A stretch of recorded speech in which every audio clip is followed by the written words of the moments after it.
اتفاق سے یزید کے دور میں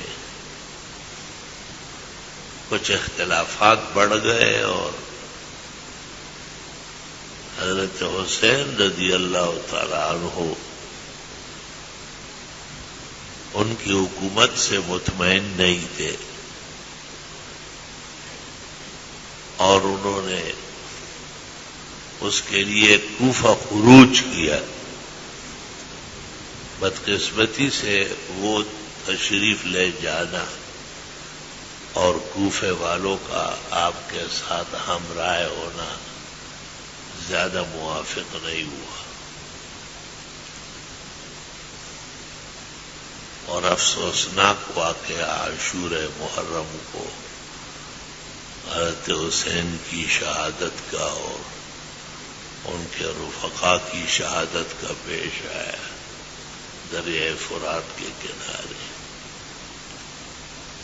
یہ واقعات تو پہلے سے بھی چل رہے ہیں. حسن شہید ہوئے اور ایک ایرانی عورت تھی, اس سے شادی کی گئی تھی, اس نے کھانے میں زہر دیا. اس سے پہلے علی بھی کوفے میں شہید ہوئے, اس سے پہلے عثمان رضی اللہ تعالیٰ عنہ بھی شہید ہوئے مدینہ منورہ میں, اس سے پہلے حضرت عمر بھی شہید ہوئے. اتفاق سے وہ بھی محرم کی ابتدا تھی. عبداللہ ابن زبیر بھی شہید ہوئے ہیں. شہادتیں تو اسلام میں تواتر کے ساتھ موجود ہے, لیکن یہ کربلا کے واقعہ نے اور ایک علیحدہ رنگ اختیار کیا اور اس کے لیے مستقل مذہب بنا.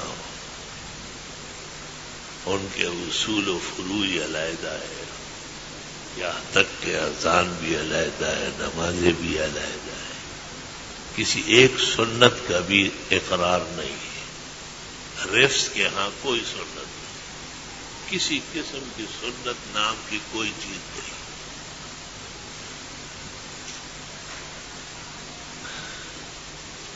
عجیب بات ہے کہ نام حسنین کا لے رہے, علی کا لے رہے, اہل بیت کا لے رہے. وہ اعلیٰ درجے کے مسلمان تھے اور وہ مسلمانوں کے دین کے امام تھے. کوئی شک نہیں ہے کہ وہ بہت ہی کارگر لوگ تھے اور بڑے اصحاب نسبت لوگ تھے. اہل اسلام متفق ہے کہ حضرت حسین کے ساتھ کربلا میں زیادتی ہوئی ہے. شیخ الاسلام ابن تیمیہ جو اس میدان کا سپہ سالار ہے اور ایسی کتاب لکھی ہے کہ جس کے بارے میں مورخین کہتے ہیں حری بأن یکتب بماء الذهب, لائق ہے کہ اس کو سونے کی روشنائی سے لکھ دیا جائے. منہاج السنت النبویہ فی رد الشیعۃ والقدریہ. اس کتاب میں بھی حضرت صاحب نے لکھا ہے کہ والحق ان الحسین قتل مظلوما, حسین کے ساتھ ظلم ہوا ہے.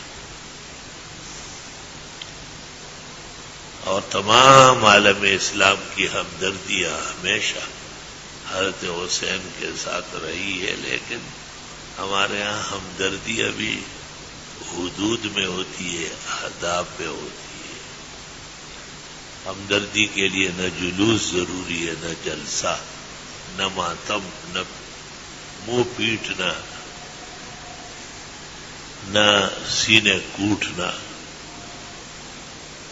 یہ ماتمی خیالات اور پروگرام یہ بعد میں صفوی دور میں پیدا ہوئے ہیں. بڑی لمبی تاریخ ہے اس کی. ہمارے علماء نے لکھا ہے کہ محرم میں صرف کربلا بیان کرنا یا حسین کے واقعات یہ متشابہ بالرفظ ہے اور اس سے بچنا چاہیے.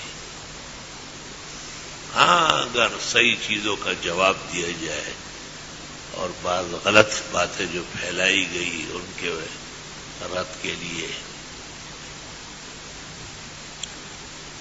لا الہ الا اللہ وحدہ لا شریک لہ لہ الملک ولہ الحمد وعلی کل شیء قدیر.